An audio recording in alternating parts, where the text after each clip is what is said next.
ternyata kalau donor mata itu dilakukan setelah kita meninggal. Toh kalau udah dikubur juga nggak kepake apa-apa toh gitu. Dan yang diambil tuh bukan bola mata. Jadi nggak perlu khawatir nanti takutnya jenazahnya jadi rusak jadi jelek, atau jelek gitu. Prosesnya itu akan dilakukan dengan penuh hormat dan ternyata kornea mata itu hanya seperti soft lens. Ternyata di Rumah Sakit Cicendo Bandung pun ada karena nggak boleh dipaksa. Misalnya si A punya suami, terus suaminya meninggal, terus dia mendonorkan mata suaminya itu nggak boleh. Di Cicendo itu antrian itu hampir 1.000 apa udah lewat 1.000 nih yang butuh donor mata. 1.000 orang? 1.000 orang. Sedangkan calon donornya itu masih di angka 100-an. Banyak orang-orang yang mungkin nggak seberuntung kita ya bisa melihat. Buat saya sendiri, saya melihat banyak hal baik gitu di dalam hidup saya gitu ya. Bisa melihat Indonesia yang indah, bisa melihat hal-hal baik dalam hidup saya. Saya pengen orang juga suatu saat bisa melihat hal baik itu.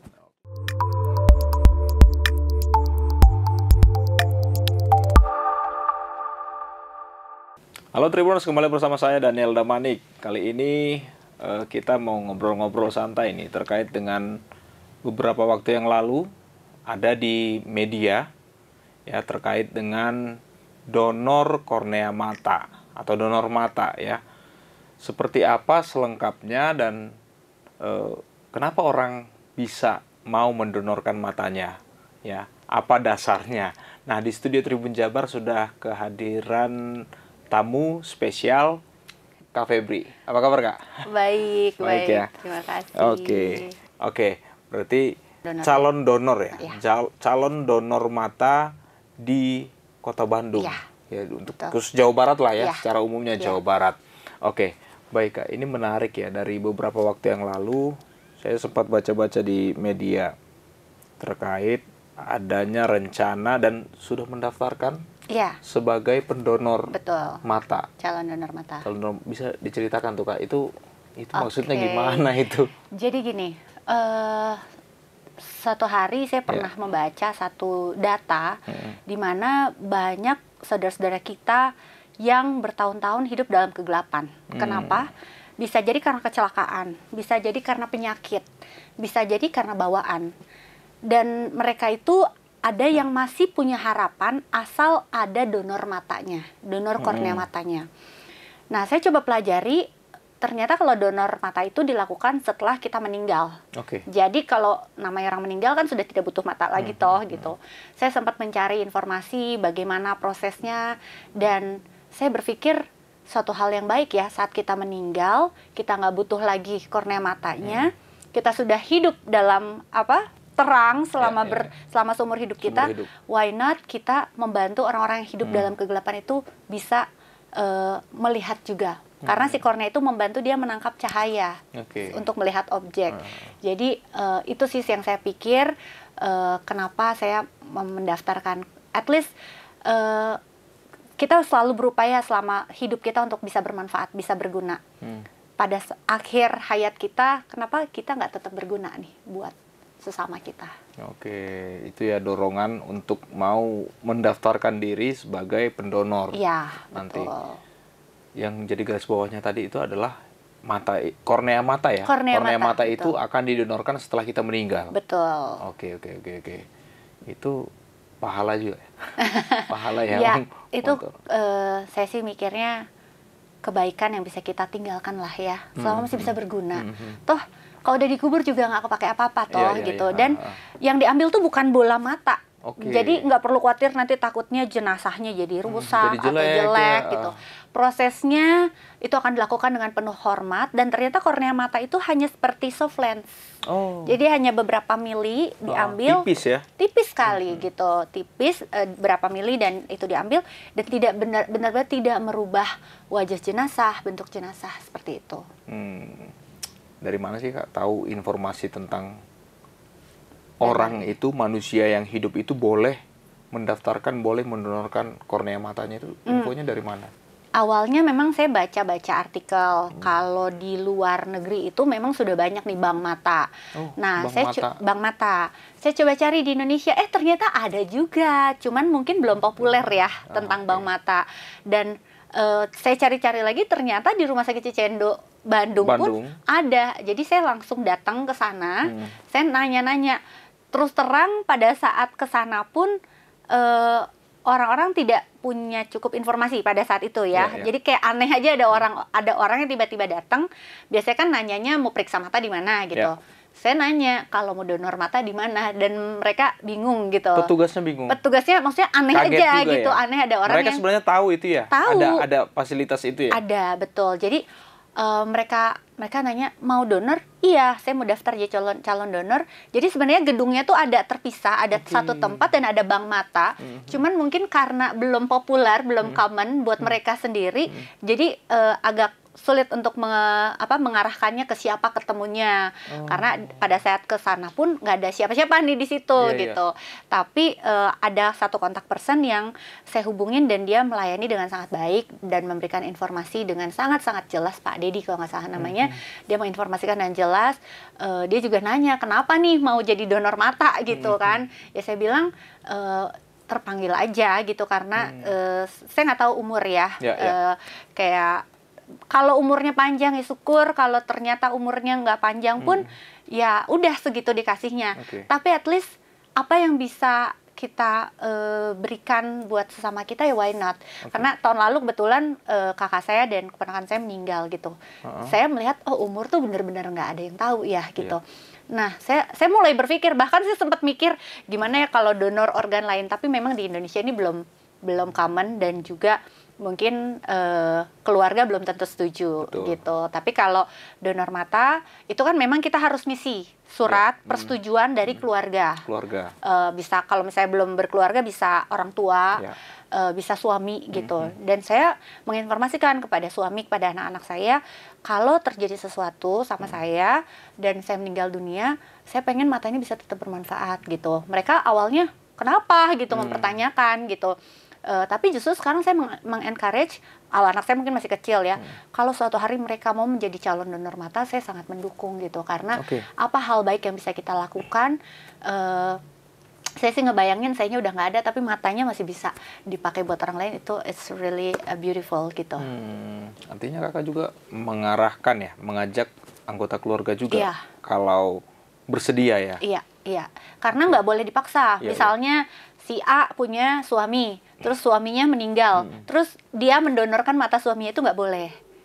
Jadi memang harus keikhlasan dari orangnya sendiri. Walaupun sudah jenazah ya, ya harus ada tertulis. Mungkin pihak rumah sakit juga nggak bisa sembarangan nggak ya boleh. Atas persetujuan. Yang hidup selama hidupnya dia harus melakukan, dia harus mendaftar calon donor dan nanti dapat kartu. Kita dikasih kartu sebagai calon donor. Dan seneng banget kemarin ternyata sebenarnya iseng aja Instastory gitu, mulai untuk mengkampanyekan tentang donor mata ini. Ada beberapa teman yang sudah mendaftar donor mata dan ada juga yang tertarik tapi masih takut, belum ngerti. Jadi thank you banget nih udah diundang di sini. Semoga bisa menginspirasi teman-teman yang lain, masyarakat khususnya di Jawa Barat ini. It's okay kok gitu untuk donor mata ini, karena ini bahkan kita bisa bermanfaat untuk sesama. Bayangin aja di Cicendo itu antrian itu hampir 1.000 apa udah lewat 1.000 nih yang butuh donor mata.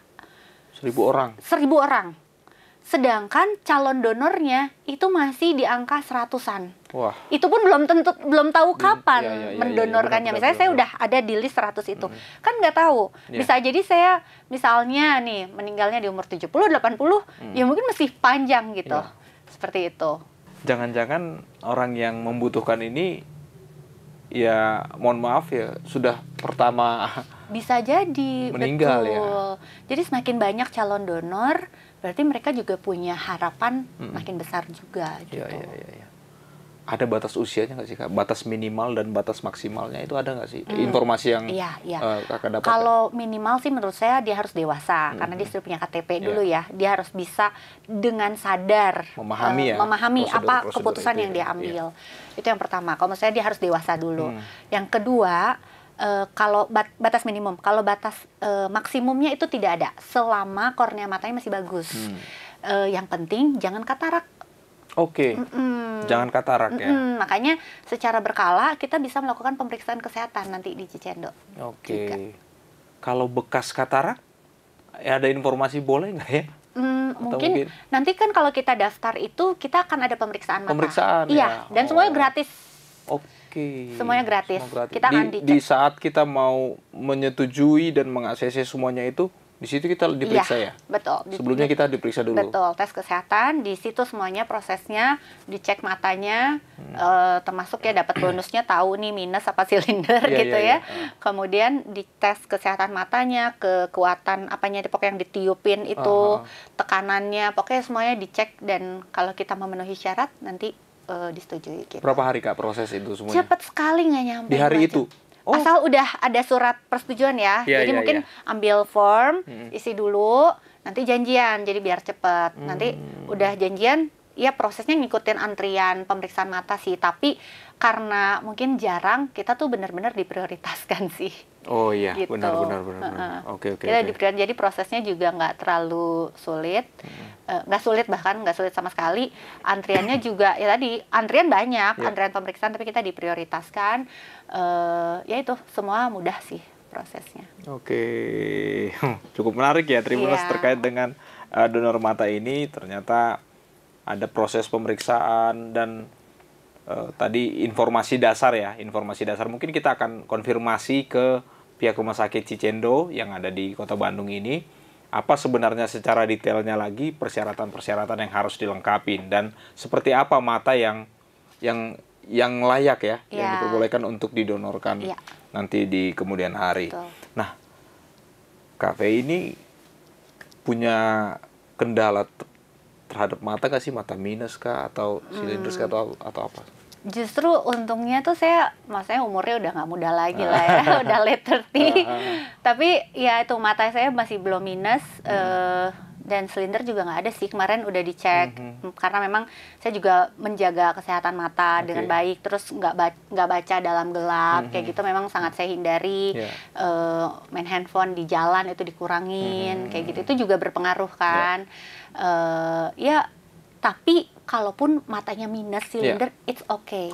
Selama bisa menangkap cahaya. Jadi yang tadi, kenapa yang kalau katarak tuh nggak bisa, atau mungkin nanti bisa dikonfirmasi lagi ya.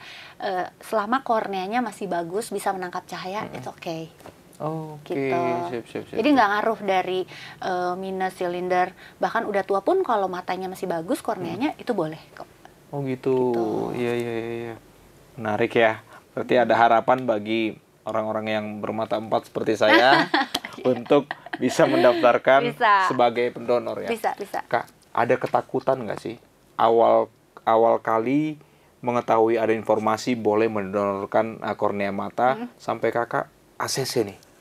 Apa pertanyaan-pertanyaan yang muncul mungkin?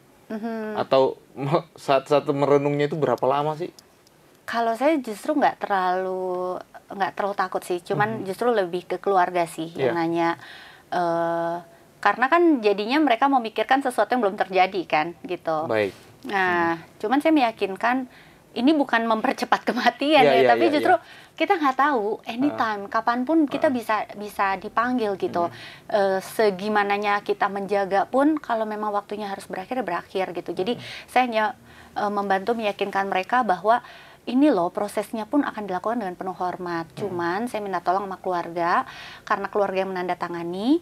Berarti kalau terjadi sesuatu dengan saya dalam 12 jam tolong diinformasikan ke Rumah Sakit Cicendo gitu. Dalam 12 jam setelah kematian. Betul. Sebenarnya kalau nggak salah bisa sampai 24 jam gitu. Jadi jangan sampai misalnya nggak diinformasikan ke Cicendo. Karena gini tadi, yang donor misalnya ada 100 gitu ya, bisa jadi keluarganya juga nggak ngasih tahu kan pada saat meninggal gitu. Jadi semakin kecil lagi nih angkanya. Nah sekarang apa upaya yang bisa kita lakukan untuk meningkatkan harapan teman-teman kita atau saudara-saudara kita ini untuk bisa mendapatkan donor? Atau ada juga nih beberapa donor yang mau mendonorkan tapi hanya untuk keluarganya. Jadi kalau ada keluarga yang butuhkan boleh, jadi simpen di bank mata, kalau keluarga yang butuhkan boleh. Nah, kalau saya sih enggak ya, karena ya saya sih berharap keluarga saya nggak ada yang membutuhkan juga, tapi siapapun yang memang membutuhkan, silakan gitu. Jadi memang kalau dari saya sih tekadnya udah bulat juga, dan nggak ada ruginya juga kok sebenarnya. Kan kitanya udah meninggal, udah nggak merasakan apa-apa, prosesnya juga udah nggak kita rasain gitu. Jadi kalau buat saya sih sama sekali nggak ada ketakutan atau apapun, tapi lebih ke proses meyakinkan keluarga bahwa ini nggak apa-apa gitu. Jadi lebih ke situ aja. Oke. Artinya setelah kakak terdaftar sebagai pendonor ya, calon pendonor kan berarti ya. Calon pendonor ini berarti di rumah itu sekarang bukan surat wasiat tanah lagi ya. Ada surat wasiat kartu itu dong ya. Betul. Yang harus diketahui oleh keluarga. Betul. Itu juga salah satu wasiat kan berarti. Wasiat gitu. ya. Betul. Jadi bukan warisan-warisan benda mati, benda bergerak dan tidak bergerak ya. Jadi kartu itu sangat-sangat bermanfaat sebagai warisan dari kafe untuk kedepannya yang membutuhkan ya khususnya. Iya, dan itu lebih berharga ya rasanya. Ya kita juga belum tahu bisa meninggalkan apa. Yang terpenting kan legacy yang kita lakukan tuh nilai yang aksi yang sudah kita lakukan, kenangan-kenangan baik gitu. Termasuk ya yang tadi saat itu bisa bermanfaat, itu menurut saya itu legacy banget ya. Oke. Baik. Agar orang-orang yang menyaksikan tayangan ini tidak keliru nih. Ya. Beberapa donor-donor atau isu-isu tentang donor organ tubuh itu bernilainya cukup tinggi. Bernilai cukup tinggi dan dihargai cukup tinggi. Nah, kalau untuk donor kornea mata ini seperti apa nih Kak? Apakah ini sukarela dilakukan seperti umumnya darah ya? Donor rekan darah atau seperti apa? Agar yang nonton ini nggak keliru, wah dapat cuan nih atau seperti apa gitu Kak? Iya, mendaftar jadi calon donor darah itu gratis, kita tidak bayar dan kita juga tidak dibayar apapun. Jadi memang tadi dasarnya kemanusiaan. Kita harus tahu willingness-nya tuh kita memang kemanusiaan. Tidak untuk dibayar atau nanti dihargain berapa, enggak sama sekali ya. Memang saya juga nggak tahu ya di Indonesia ini ada yang istilah jual ginjal atau kayak gitu-gitu ya. Cuman setahu saya sih memang secara aturan hukum juga nggak boleh gitu. Memang kemarin ini sempat ada pro and cons, wah donor matanya gratis tapi rumah sakitnya nge-charge-nya mahal misalnya kayak gitu. Nah mungkin itu bisa diklarify oleh rumah sakit gitu, dan kalau proses pemasangan kornea mata ke donor ya pasti bayar, nggak mungkin nggak bayar kan. Tapi apakah si korneanya itu dihargain berapa sama rumah sakit ya saya juga nggak tahu kalau hal itu. Jadi kalau dari sisi saya sebagai calon donor itu tidak mengharapkan sama sekali dan juga tidak mau dan juga memang berdasarkan kemanusiaan. Jadi teman-teman yang tertarik untuk mendonorkan kornea matanya itu jangan sampai berharap mendapatkan nilai ekonomi apapun. Gitu. Penghargaan dalam bentuk apapun ya. Oke. Baik, jadi supaya masyarakat tahu ini kembali ke pendonor ya. Pendonor betul. Bagaimana pendonornya, dan mungkin kalau ada yang membisniskan atau berharapkan sesuatu, ya mungkin itu gimana pribadinya masing-masing ya Kak ya. Jadi dasarnya harus kemanusiaan sih. Dasarnya harus kemanusiaan agar ini benar-benar bermanfaat ya. Betul. Makanya yang tadi, sekalipun istri tidak boleh menjual kornea mata suaminya atau mendonorkan kornea mata suaminya kalau dia belum terdaftar. Karena kan nggak bisa dijual-jual begitu juga kan. Gitu. Ya kalau misalnya bisa dijual sih mungkin nanti ada yang membisniskan jenazah ya. Gitu. Ya, Kak, sudah secara ikhlas untuk mendonorkan kornea mata di saat nanti kafe ini sudah tidak ada, sudah meninggal dunia. Nah, seandainya ya di Indonesia sudah diperbolehkan untuk melakukan donor organ tubuh lainnya, siap nggak? Iya, justru saya mencari tahu juga sih, sempat mencari tahu apalagi misalnya khususnya apabila sudah meninggal dunia ya gitu. Karena kalau misalnya sekarang saya mau donor ginjal ya, karena kita punya 2 ginjal juga. Kalau memang ada yang benar-benar membutuhkan dan cocok sih ya oke juga kalau itu bisa menyelamatkan hidup orang gitu. Tapi lagi-lagi saya pelajari donor ginjal juga nggak mudah, nggak segampang itu buat cocok. Jadi biasanya lebih ke keluarga, keluarga dekat gitu ya. Bisa adik kakak misalnya, golongan darah harus sama, dan prosesnya juga nggak mudah. Tapi kalau kedepannya ada teknologi yang pada akhirnya ada, saya akan pelajari tentunya prosesnya. Kalau misalnya memang ada dan tidak, maksudnya gimana ya, disetujui oleh keluarga, saya sih dengan senang hati. Karena saya berpikir suatu hari kalau saya meninggal pun saya tidak membutuhkan apa-apa kan, Tidak merasakan apa-apa juga. Tidak ya? merasakan apa-apa juga prosesnya, tapi kembali lagi itu pasti saya harus minta persetujuan keluarga. Kalau dari sayanya pribadi sih nggak masalah, tapi kalau keluarga kan ya bisa dibayangkan, karena saya juga pernah mengalami kehilangan ya. Pada saat proses seperti itu mungkin akan fokus pada kegiatan pemakaman dan sebagainya gitu. Belum lagi kalau kita menunggu proses operasinya dan sebagainya gitu. Tapi ya tadi mungkin ke depannya ada teknologi-teknologi yang lain yang lebih memudahkan untuk kita bisa mensupport teman-teman kita. Tapi minimal yang tadi yang bisa kita lakukan kan donor darah. Tadi daftar calon donor kornea mata. Selebihnya ya mungkin kita masih menunggu teknologi dan lain-lainnya ya. Dan selain itu juga mungkin pro and cons di agama juga. Kalau di Muslim kan dia nggak boleh nih ada organ tubuh yang ketinggalan istilahnya gitu ya, atau yang dilepas dari tubuhnya gitu. Jadi tapi di istilahnya di mazhab lain oke gitu, nggak apa-apa. Jadi mungkin kembali lagi kepada keyakinan masing-masing gitu. Nah, KV ini sempat berdiskusi dengan pemuka agama yang diyakini atau hanya berdasarkan keyakinan ya, sendiri? Kalau saya sih benar-benar bulat dalam keyakinan sendiri, tapi karena banyak teman-teman yang bertanya, jadi saya juga ikut mempelajari lah gitu. Hampir semua agama sih menurut saya tidak ada yang melarang sih, apalagi khususnya untuk donor kornea mata ini ya gitu. Saya sudah bertanya ke beberapa pemuka agama lainnya juga, karena ada teman-teman yang lain juga, semuanya rata-rata tidak ada satu agama pun yang mempermasalahkan gitu, apalagi ini untuk suatu kebaikan gitu. Oke. Kak, ada pengalaman apa sih mungkin di tengah-tengah keluarga yang memang membutuhkan, pernah nggak mengalami membutuhkan apa yang ada dalam diri kita ini, tapi KV ini nggak bisa gitu, karena ada aturan, ada kebijakan yang belum disepakati, dan akhirnya kehilangan, ataupun mungkin sanak saudara ini tidak bisa diselamatkan seperti itu. Mungkin kalau pengalaman gitu sih enggak. Cuman saya tuh waktu SMA, dari SMA dan kuliah itu saya sering menjadi pembaca buku di Wiataguna. Gitu. Buat teman-teman yang itu ya, tunanetra ya? Iya, jadi dulu di Jalan Pajajaran itu ada Wiataguna, dan kita suka di sana membacakan buku, terus berteman sampai sekarang juga. Jadi kami masih berteman. Tapi dari situ tuh mungkin muncul ya perasaan empati. Bagaimana teman-teman ini, saya membayangkan bagaimana hidup dalam kegelapan gitu. Walaupun buat mereka oke, dan mereka tuh hebat-hebat ya menurut saya. Ada yang bisa main piano, mereka main gitar, nyanyi, hebat-hebat lah. Saya sangat terinspirasi oleh mereka. Tapi ibaratnya saya pernah sekali waktu, ibaratnya nih kalau kita kayak lampu mati aja ya, gelap, itu bener-bener nggak nyaman gitu. Makan nggak enak, mau apa juga nggak enak gitu. Sehingga kalau misalnya kita bisa memberikan harapan buat orang itu yang seumur hidupnya atau mungkin bertahun-tahun karena kecelakaan atau karena penyakit nggak bisa ngelihat, gelap, dan ada harapan nih, ada donor mata, itu pasti akan bahagiakan banget buat mereka.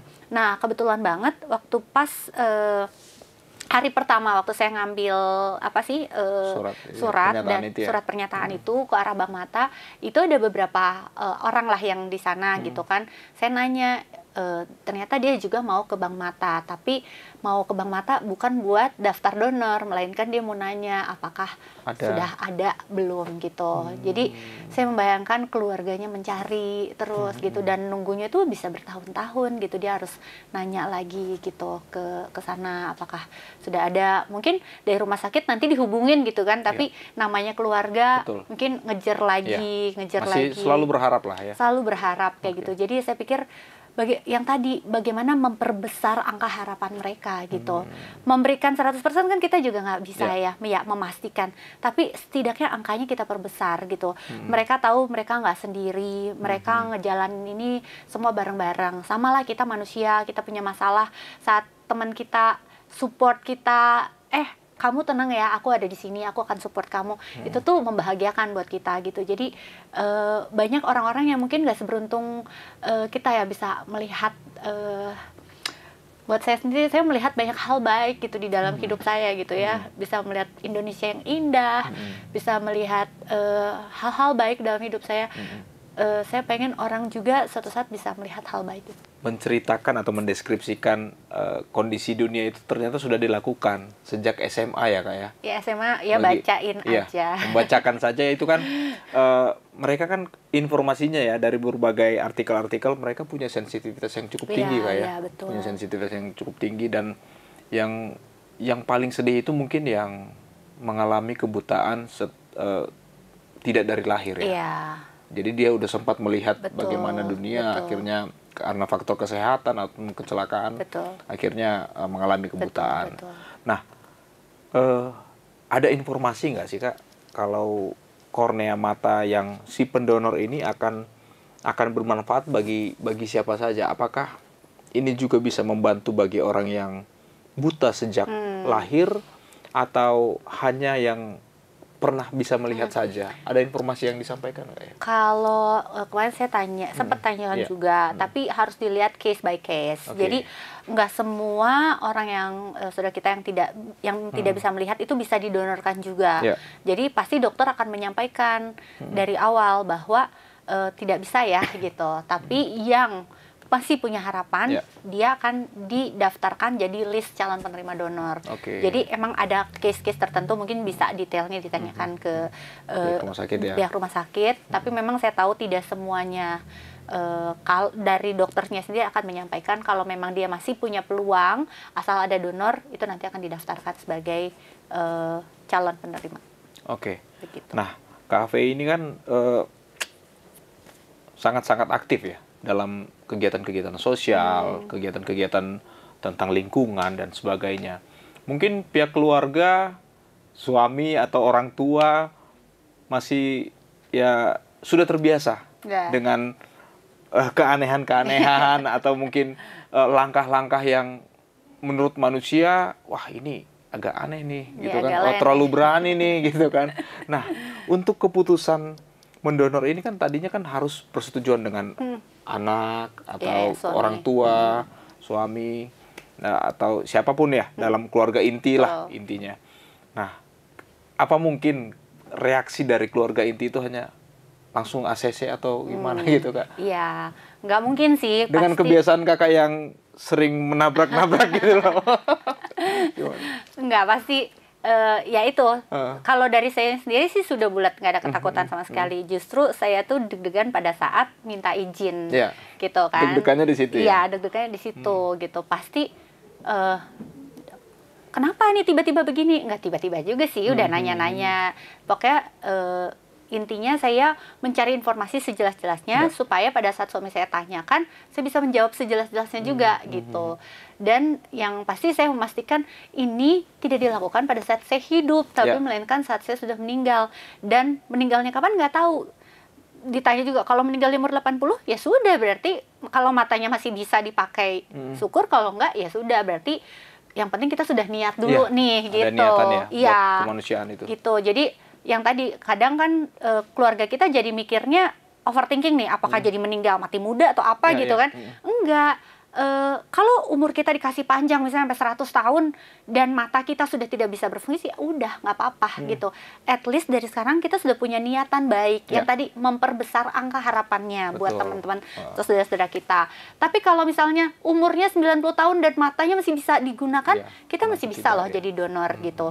Tinggal ya mungkin harus update data ke rumah sakit gitu. Mungkin ini juga masukan untuk sistem di rumah sakitnya juga supaya mungkin kalau buka data sih nggak mungkin ya, buat keamanan juga tidak mungkin ada list nomornya yang harus diupdate setiap tahun supaya kita juga tahu si pendonor ini masih adakah, kemudian mungkin ada pemeriksaan setiap berapa tahun juga gitu. Apakah misalnya saat ya amit-amit juga ya, misalnya umur 50 tahun ternyata kena apa, malah si calon donornya matanya rusak gitu. Nah, bisa jadi kan kayak gitu kan, atau malah dia yang butuh donor misalnya gitu. Nah, itu harus diupdate datanya. Nah, saya belum tahu sih sistem pengupdateannya seperti apa. Mungkin itu perlu ya gitu.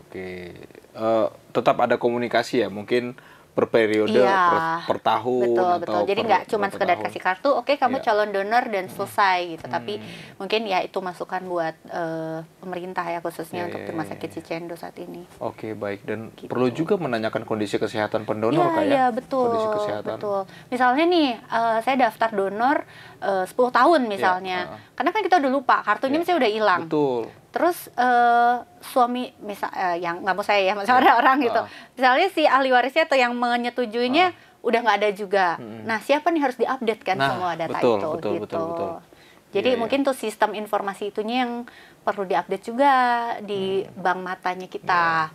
Misalnya siapa kalau calon donor kan kita bisa ngelihat misalnya profilnya seperti apa, si pendonornya bisa daftar, nanti ada nomor registernya misalnya Oke. gitu. Nanti diupdate setiap tahun kan tuh jadinya valid ya Iya. gitu.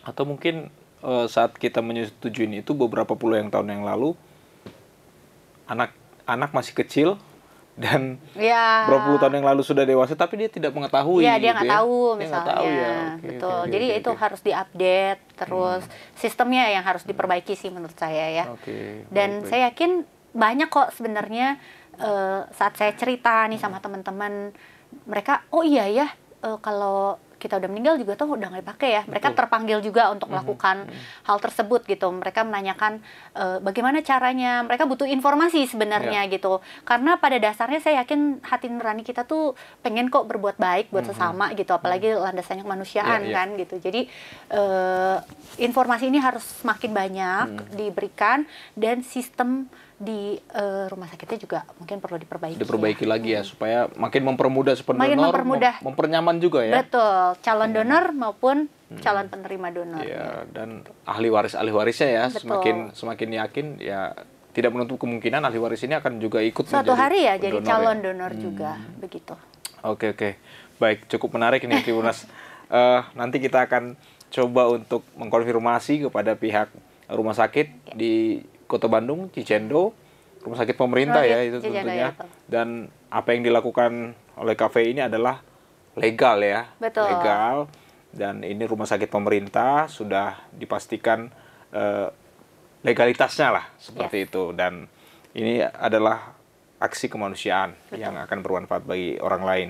Nah, apa nih Kak untuk terakhir yang bisa disampaikan kepada Tribuners yang mungkin menyaksikan tayangan ini terkait dengan masih ada mungkin keraguan-keraguan ataupun mungkin ada hambatan dari pihak keluarga atau masih banyak pertanyaan-pertanyaan yang semoga tadi sudah terjawab.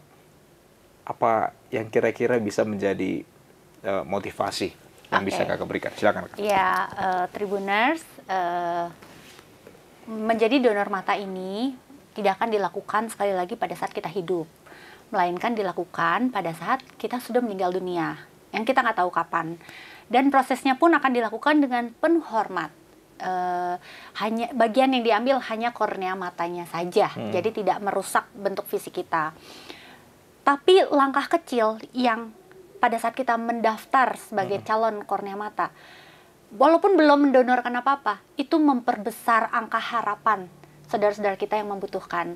Jadi saya mau mengencourage Tribuners semuanya di sini, teman-teman, untuk yuk kita daftar jadi calon donor kornea mata. Kita nggak rugi apa-apa kok, karena kita nggak ada bagian tubuh kita yang diambil, tidak ada proses, malah diuntungkan karena kita bisa periksa mata gratis juga. Dan yang terpenting kita akan lebih bahagia lagi karena kita tahu hidup kita bermanfaat, bahkan sampai hari terakhir kita menutup mata kita bisa bermanfaat buat saudara kita yang membutuhkan. Jadi ayo daftar jadi calon donor mata di rumah sakit mata terdekat.